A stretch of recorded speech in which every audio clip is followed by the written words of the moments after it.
We've grown up believing that Beauty and the Beast is just a fairy tale, romantic, a little melancholic, and always with a happy ending. We remember the enchanted castle, the talking clocks, and that single rose slowly losing its petals. From childhood, we were taught it's a story about how love transforms, how behind a monstrous face, there might hide a kind heart. But what if we were wrong? What if this tale wasn't just fantasy for children, but a carefully disguised story about real people, about pain, about fear, about monsters that were all too real? What if the beast actually existed and was locked in a cage, fed raw meat, and displayed for the amusement of kings? Disturbing? Now imagine this creature had a wife, a real woman, beautiful, kind, married to him against her will. Everything you thought you knew about this story might be about to change.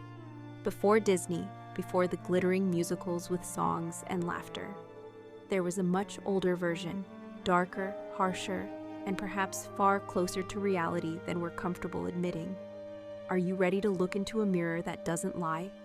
Then let's open it together, and you'll see behind the soft petals of the magical rose hide the thorns of truth, and they cut deep. A French writer who changed the world, Paris, mid-18th century. By candlelight and aristocratic salons, people whisper of fashion, politics, philosophy, and increasingly, fairy tales. But one story stands apart from all the rest. And its author? Not a man, not a famous scholar, not a priest, as was expected in those days. She was a woman, an aristocrat, a widow, alone, nearly ruined. Her name was Gabrielle Suzanne Barbeau de Villeneuve. She had lived through betrayal, the loss of her fortune, and the judgment of society. And when there was nothing left to lose, she wrote a tale that shook Europe. A tale that, beneath its magical surface, carried far more truth than her readers dared to admit. This was not a sweet bedtime story. It was a tale of choice, of fear, of love, and the price a woman must pay to be heard. There were no singing teapots, but there were tears, there was dread, and there was a beast, real, terrifying, and a girl, the youngest of 12 children of a ruined merchant. Her name was Beauty, but beneath her beauty hid a strength no one expected. When her father, shipwrecked and lost, finds shelter in a strange castle, he picks a single rose for his daughter. The price? His life. But the beast offers a deal. The father's life, or one of his daughters, and Beauty, without hesitation, chooses to go in his place, willingly. What awaits her in that castle? Cruelty, horror, or something else entirely? Why doesn't the beast harm her? Why every night does he ask the same question? Will you marry me? Soon, she will begin to understand. Behind the monstrous face hides a secret. And uncovering that secret will change everything, not just for Beauty, but for every child who would one day fall asleep to the story we thought we already knew. Unexpected dreams, and one enchanted choice. From the very first day, nothing in the castle was what Beauty expected. There were no dungeons, no chains, no screams. Instead, endless halls, invisible music, talking parrots, and windows that opened onto distant stages. But the strangest of all was the master of the castle himself. He was large, covered in fur, with eyes full of sorrow. And yet, he never harmed her.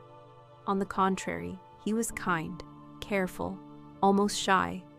Every evening at the same hour, he asked the same question, "Will you marry me?" And every time Beauty gently refused. She wasn't afraid, but she didn't feel the love she imagined, especially when, night after night, someone else began to visit her dreams, a prince. His face felt strangely familiar, as if from another life. He spoke with tenderness, looked at her with longing, and whispered, "Don't trust appearances. Stay." With each dream, her feelings deepened.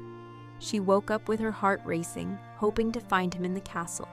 But he always vanished with the sunrise. What was this mystery? Time passed, and Beauty longed for home. The Beast unexpectedly allowed her to leave, but only if she returned within 2 months. Her family was stunned. She had changed. She was radiant, graceful, calm, and strange. Even her sister's suitors looked at her with new eyes. Jealousy flared. Her sisters begged her to stay longer. What could possibly happen? But that night, she had a terrible dream. She saw the Beast, collapsed, breathless, his eyes full of quiet despair. He whispered her name. She awoke in tears, slipped on the magic ring, and wished herself back. The castle was silent. She ran through its halls, calling for him, until she found him, in the garden, motionless, as if his heart had stopped from loneliness. She knelt beside him, held him close, and whispered, "Forgive me, I love you, I want to stay, I want to be with you, forever."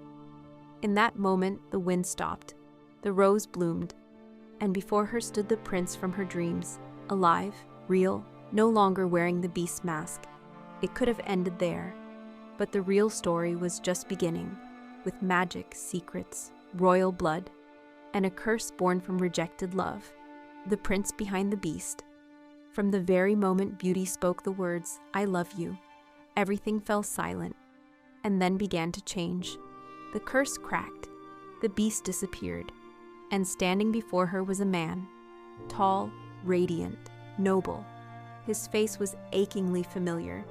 She had seen it every night in her dreams, but now he was real, alive, a true prince, and only now did he tell her the truth. Once, he had been heir to a vast kingdom, raised not by a mother but by a fairy, ancient, powerful, and alone. She had taken him as a child, promising protection and wisdom. He trusted her. He called her mother. But when he came of age, she demanded something in return. His hand in marriage. He refused, with pain, with revulsion, with fear. He could not love the one who had raised him. And so she cursed him, turned him into a beast.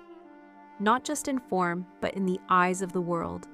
She trapped him in his castle, froze his servants into stone, bent time into a loop, and left one condition. Only if a girl chose to love him freely, despite his monstrous face, would the curse break. But that wasn't the end of it. Beauty, too, was not who she believed herself to be. Her life as a merchant's daughter had been a lie, a kind lie, but still a lie. In truth, she came from noble blood, her real name hidden, her origin concealed to protect her from a dark prophecy. It was foretold that she would change the fate of a cursed kingdom, but only if she chose with her heart, not out of duty, not from fear, but love. And she made that choice, herself, freely. When she said yes, the castle trembled like a giant awakening from centuries of sleep.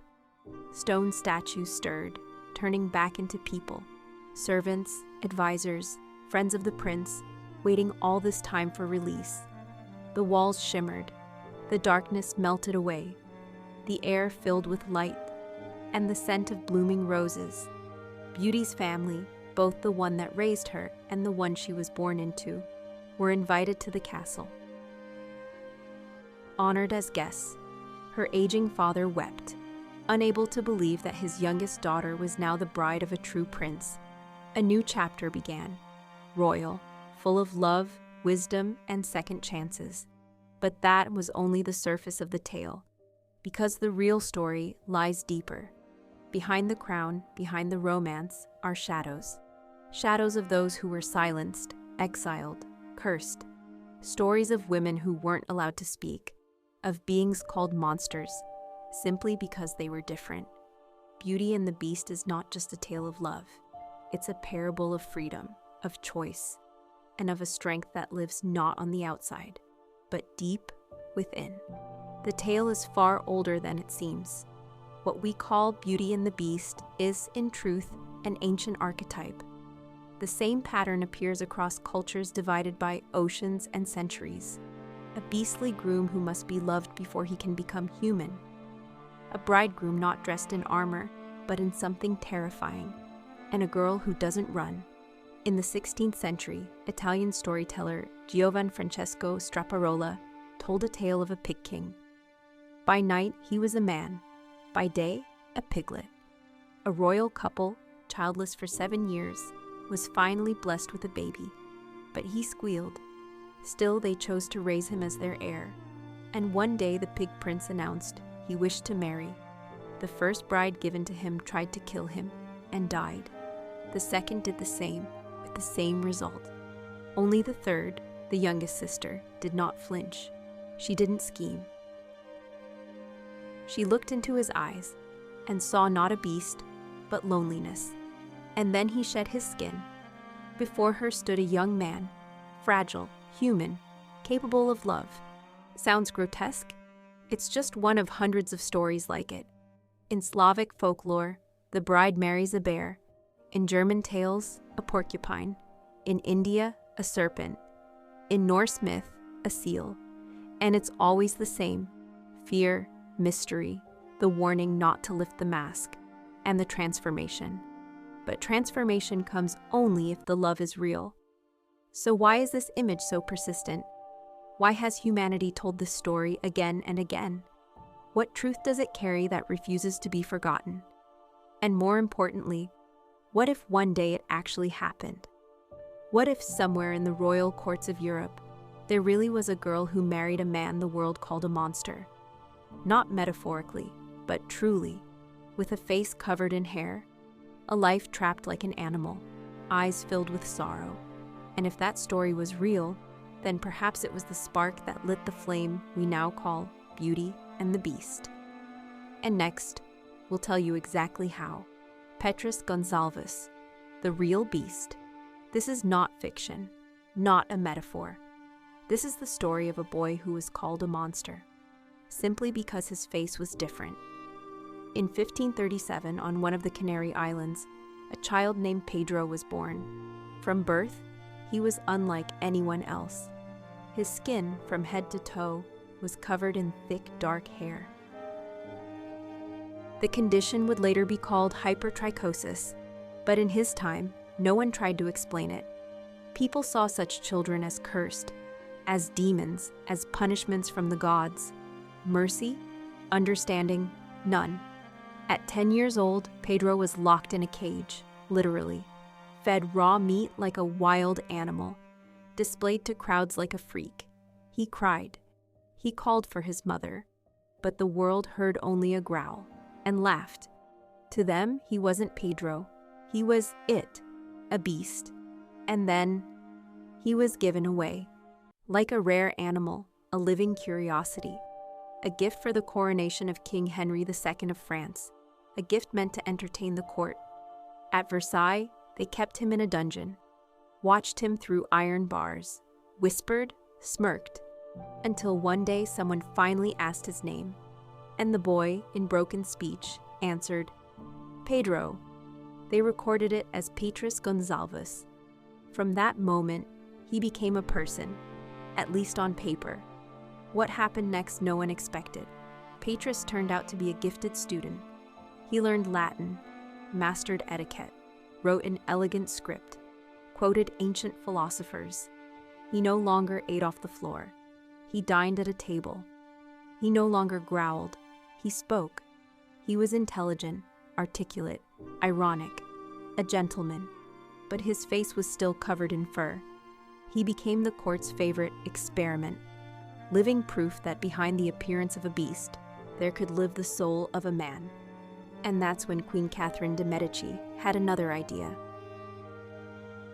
She wanted to know, could this creature not only read and write, but love? She found him a bride, a young woman named Catherine, the daughter of a servant. They told her nothing, not who he was, not what he looked like, not that the groom waiting at the altar was the court's exotic animal.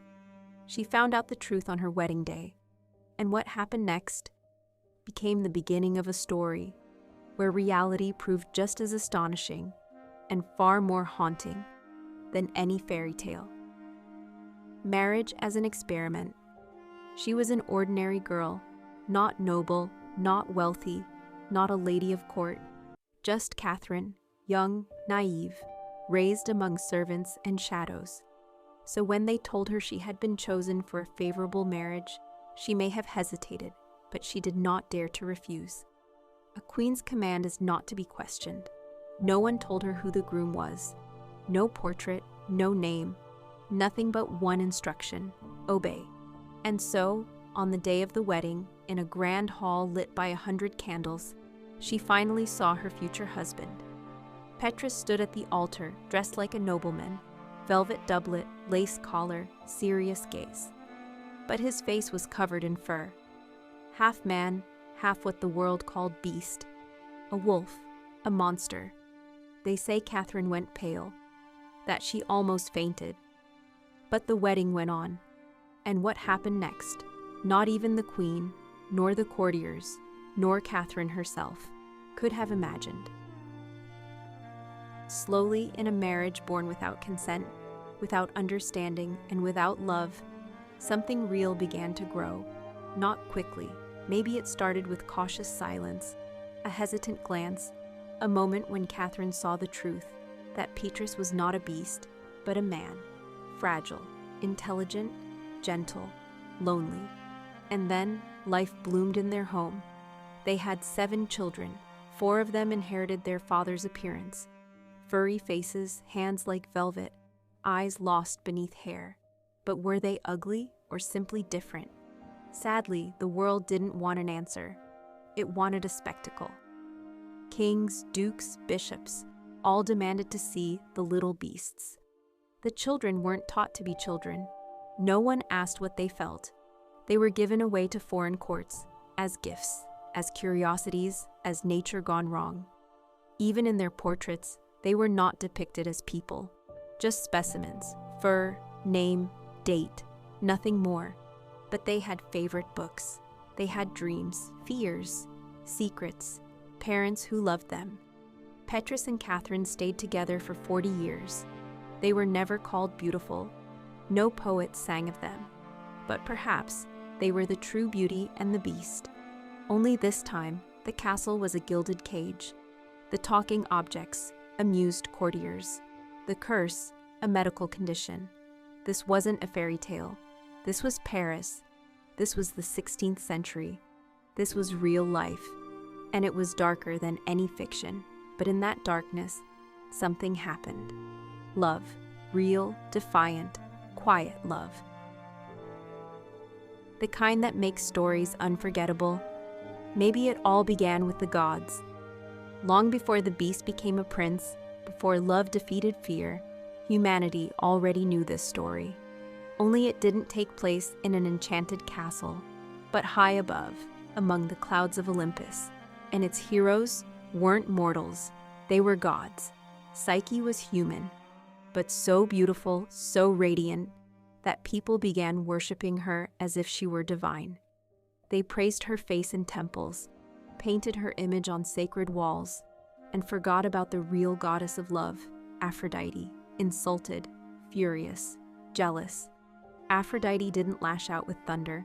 She chose something more elegant. She called for her son, Eros, god of passion, and whispered, "Make her fall in love with the most hideous, the most monstrous creature on earth. Let her burn with love for something she cannot bear to touch." But something went wrong. When Eros saw Psyche, he pierced himself with his own arrow and fell in love, wildly, silently, without permission, without a plan. He took her away to a hidden palace of music and fragrance. There, Psyche lived like a princess. But there was one rule. Each night, her invisible husband came to her. He spoke to her, held her hand, kissed her lips, but always in darkness. "Do not look at me," he whispered. "Just trust me, it's safer that way." And for a time, she did. But Psyche's sisters, driven by envy, planted doubt in her heart. "Are you sure he's not a monster? Maybe he's a beast from the prophecies. Maybe he's keeping you only to devour you in the end." They didn't need to say more. One night, trembling with fear and curiosity, Psyche lit a lamp, and there he was, sleeping beside her. Not a monster, but a young god. Wings, golden skin, a smile like morning. But a single drop of hot oil fell on his shoulder. He awoke and vanished. The palace collapsed. Darkness swallowed her. Everything disappeared, except love. Her journey began. Psyche wandered the earth, faced impossible trials, sorted endless grains, descended into the underworld, carried a box filled with Persephone's beauty, fell, rose, fell again, for him, for forgiveness, for one more chance to see him, and the gods gave in, even the cruelest of them. Psyche was granted immortality, and Eros embraced her forever. Since then, they've been together, on Olympus, or maybe in every heart where love battles fear. Sounds familiar? An unseen lover, a forbidden truth, a moment of revelation, disappearance, suffering, and finally, a miracle. That's Psyche's story, and it's also Beauty's. Maybe Beauty and the Beast isn't fantasy at all, but an ancient echo of myth. Only instead of wings, there are fangs. Instead of Olympus, a castle. But the essence remains. Love that begins not with a look, but with trust. Why do we still tell this story? Fairy tales are not just fantasy. They are mirrors. Not smooth and polished, but old, with worn frames where we don't see faces, but fears, desires, and hopes. The story of the Beast and the Beauty is one of those that has lasted through the centuries, and it still lives. Why? Because for generations, women were married to men they barely knew. Not for love, but by contract, by calculation, by command. And each one secretly hoped, maybe he's not what he seems. Maybe behind the harsh face, there's a kind heart. Maybe I'll learn to love, or at least, stop being afraid. These stories were quiet support, a whisper from the past. Don't run. Look again. Sometimes the Beast is just someone who's hurting.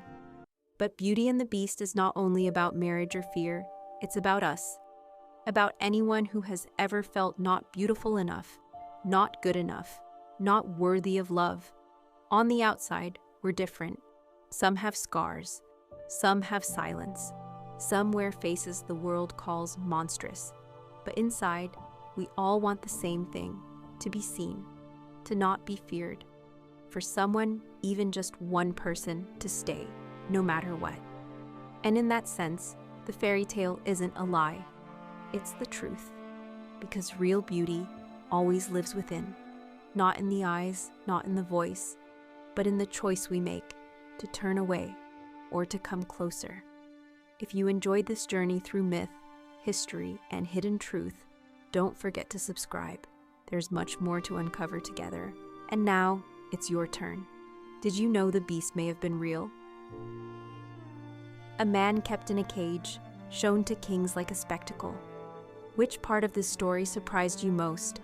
Felt closest? Opened your eyes? Tell us in the comments. Let's share with each other why we still believe in a tale where a monster becomes a prince, and why maybe it was always a story about us.